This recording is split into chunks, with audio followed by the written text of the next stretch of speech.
Hey, what's up guys? Assalamu alaikum warahmatullahi wabarakatuh. আশা করি সবাই ভালো আছেন। This is Sridhar and welcome back to my another interesting video. Interesting video বলতে এই ভিডিওটি অনেক বেশি হেল্পফুল হবে আপনার জন্য। আপনার যদি ফোন পানিতে পড়েও তাও আপনি দেখবেন, আপনি যদি ফোনটি পানিতে নাও পড়ে তাও এই ভিডিওটি আপনি দেখবেন, কারণ যে কোনো সময় আপনার ফোনটি যদি পানিতে পড়ে যায় তাহলে আপনি কি করবেন। সো এই ভিডিওতে থেকে আপনি অনেকটাই জানতে পারবেন যে অ্যাকচুয়ালি আপনার ফোনটি যদি কোনো কারণে বাই চান্স পানিতে পড়ে যায় তাহলে আপনার করণীয়টা কি।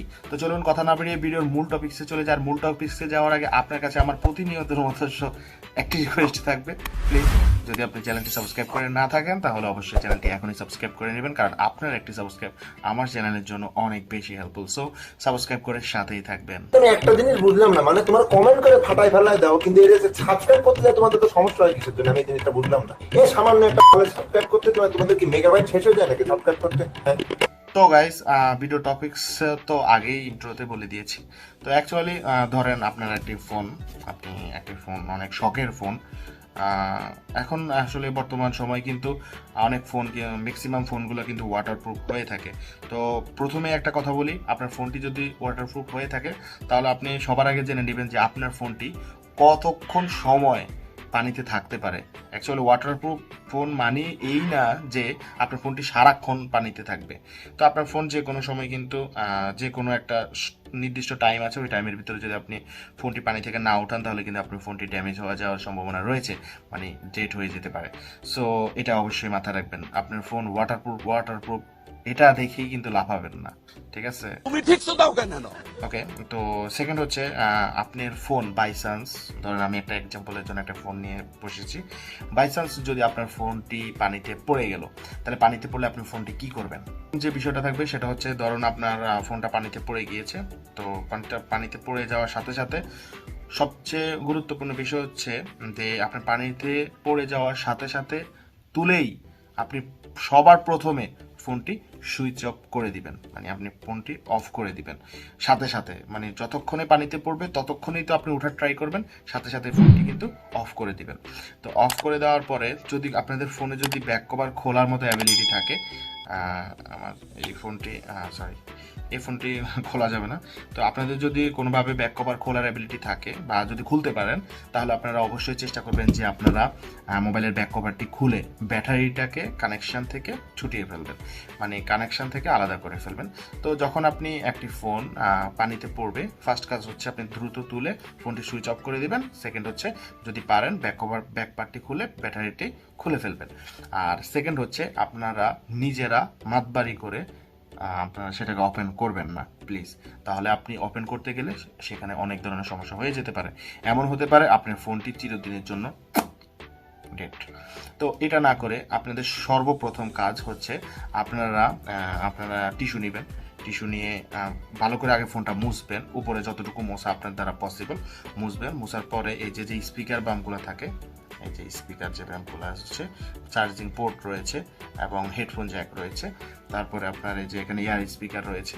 তো প্রথমে আপনারা কি করবেন, এই যে জায়গা, যে স্পিকার, এয়ারপোর্ট, চার্জিং এয়ারপোর্ট রয়েছে, হেডফোন রয়েছে, এগুলাকে আপনারা টিস্যু পেপার বা ফোম জাতীয় বা নরম জাতীয় বা হাতেও করতে পারেন, এই যে ঠিক এইভাবে রেখে কিন্তু আপনারা ঝাঁকাতে পারেন। এভাবে হালকা করে, একদম হালকা করে, বেশি জোরে না। যখন হালকা হালকা ঝাঁকাবেন আপনারা দেখবেন যে এইখান দিয়ে কিন্তু পানি বের হবে, যদি পানি ওরকম ঢুকে থাকে। তো ফার্স্ট কাজ হচ্ছে আপনার এটা ফোন অফ করার পরে তো ঝাঁকাবেন। টাকানোর পরে এগুলো এভাবে ঝাঁকাবেন। আপনি চাইলে কিন্তু আরেকটা পথ অবলম্বন করতে পারেন, সেটা হচ্ছে আপনি মুখ দিয়ে কিন্তু পানি ভিতরে প্রেস করবেন না, মানে ফু দিবেন না, এভাবে না। আপনারা চাইলে কিন্তু টান দিবেন উপর থেকে করে, এই যে এভাবে যেগুলো আমরা ভিতর দিকে টান দিই না, সেভাবে টান দিবেন।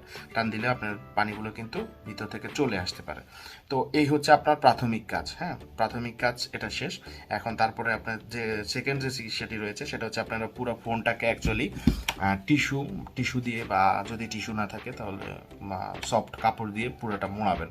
মুড়িয়ে কিন্তু আপনাদের বাসায় যে চাল আছে, চালের যদি কোনো বক্স থাকে তাহলে চালের ভিতরে আসলে 1-1.5 ঘন্টা বা 2 ঘন্টা রেখে দিবেন। এটা আমি বলছি বলছি কখন রাখবেন, যখন আপনার আশেপাশে কোনো যদি সার্ভিসিং সেন্টার না থাকে এবং যদি সার্ভিসিং সেন্টার অনেক দূরে হয়ে থাকে, সেই ক্ষেত্রে আপনারা এই কাজগুলো সবার আগে করবেন আর চাউলের ভিতরে ঢুকাবেন। আর আপনাদের যদি পসিবল হয় যে আমি 10 মিনিট বা 15 মিনিট বা 20 মিনিটের মাথায় যদি আমি সার্ভিসিং সেন্টারে নিতে পারেন, তাহলে কিন্তু আপনারা অবশ্যই সবার আগে সার্ভিসিং সেন্টারে নিয়ে যাবেন। তাহলে কিন্তু আপনি আপনার ফোনটাকে বাঁচাতে পারবেন, আদারওয়াইজ কিন্তু বাঁচাতে পারবেন না। আর যদি একান্তই যদি আপনারা না যেতে পারেন সার্ভিসিং সেন্টারে, সেই ক্ষেত্রে একটা ব্যবস্থা আছে। সেটা হচ্ছে আপনারা অনেকেই দেখবেন যে আগে কিন্তু 100 ওয়াটের একগুলা বা 60 ওয়াটের একগুলা বাল্ব ছিল যে ইয়েলো কালারের, মানে একটু গোল্ডেন টাইপ আলো হতো, অনেক আগে ছিল, এখন তো নেই, এখন সচরাচর দেখা যায় না। ওই লাইটগুলো কিন্তু হিট আসতো, ওই লাইটগুলো কিছুক্ষণ জ্বালিয়ে রেখে যদি একটু ডিস্টেন্স রেখে, মানে পুরোটা কাছে না, ধরেন এটা হচ্ছে বাল্ব এতটুকু, ঠিক এতটুকু ডিস্টেন্সের কোনো একটা তাপ যদি হিট যদি আপনি দিতে পারেন, তাহলে কিন্তু সেটা অনেক বেটার হবে আপনার ফোনের জন্য। এবার আপনি ওই তাপটা যদি বাল্বের ওই লাইটটা দিয়ে দেন, ওই লাইটটা দিয়ে দিতে পারবেন, আদারওয়াইজ কোনো কিছু দিয়েও যদি চান তাহলে দিতে পারবেন। অবশ্যই আপনারা কিন্তু এই ভুলটা করেন না। আপনারা অনেকে আছেন মোবাইলের যে নিচ দিয়া মনে করেন যে হেয়ার ড্রাই দিয়ে, আমি একটা কিছুদিন আগে ভিডিও দেখছিলাম, হেয়ার ড্রাই এমনি ধরে রাখছে আর ভিতরে মনে করেন সব গলে গেছে, এরকম হেয়ার ড্রাই দিয়ে আপনারা ট্রাই করেন না। গরম কোনো কিছু থাকবে আবার চুলার উপরে দিয়ে না ভাই। তো মানে গরম ওরকম আস্তে আস্তে গরম হয় এমন টাইপের কিছুর সাথে রেখে বা ধরে রেখে 5-10 মিনিট রাখলে কিন্তু মোটামুটি ভিতরে যে পানিগুলো থাকবে এগুলো কিন্তু ক্লিয়ার হয়ে যাবে। তো মোটামুটি এই পর্যায়ে এই প্রাথমিক কাজগুলো করলে কিন্তু আপনারা অবশ্যই আপনাদের ফোনটিকে বাঁচাতে পারবেন। আর সবচেয়ে বড় কথা হচ্ছে আপনি অবশ্যই সার্ভিসিং সেন্টারে নেবেন, ফোনটি খুলবেন, খুলে কোন জায়গায় কি হয়েছে না হয়েছে এগুলো অবশ্যই চেক করে নেবেন। কারণ এমন হতে পারে যে আপনার ফোনটি চালু করেছেন, চালু হয়েছে, চালাতেছেন বিন্দাস, ধাপ করে দেখবেন মনে করেন 1-1.5 ঘন্টা পর বা 2 ঘন্টা পর বা তারপরের দিন ফোনটি ব্লাস্ট হয়ে যেতে পারে বা ডাইরেক্ট অফ হয়ে যেতে পারে, তখন কিন্তু পরিশেষে আপনারই লস হবে। সো সার্ভিসিং সেন্টারে নেওয়াটা ভুলবেন না। তো আজকের ভিডিও এই পর্যন্ত থাকলেও সবাই ভালো থাকবেন, সুস্থ থাকবেন। অবশ্যই চ্যানেলে যদি নতুন হয়ে থাকেন, এরকম ধরনের ইন্টারেস্টিং ভিডিও দেখার জন্য অবশ্যই চ্যানেলটি সাবস্ক্রাইব করে যাবেন, কারণ আপনার একটি সাবস্ক্রাইব আমার খুব প্রয়োজন ভাই। সো সাবস্ক্রাইব করে যাবেন প্লিজ। আমি একটা জিনিস বুঝলাম না, মানে তোমরা কমেন্ট করে ফাটাই ফেলায় দাও, কিন্তু এর সাবস্ক্রাইব করতে যায় তোমাদের তো সমস্যা হয় কিসের জন্য? আমি এই জিনিসটা বুঝলাম না। সামান্য একটা সাবস্ক্রাইব করতে তোমাদের কি মেগাবাইট শেষ হয়ে যায় নাকি সাবস্ক্রাইব করতে? হ্যাঁ। আর অবশ্যই ভিডিওটি কেমন হয়েছে বা আরও কি কি জানতে চান কমেন্ট বক্সে জানাতে পারেন। তো আজকের ভিডিও এই পর্যন্ত থাকলো, সবাই ভালো থাকবেন, সুস্থ থাকবেন। আসসালামু আলাইকুম ওয়া রাহমাতুল্লাহি ওয়া বারাকাতুহু।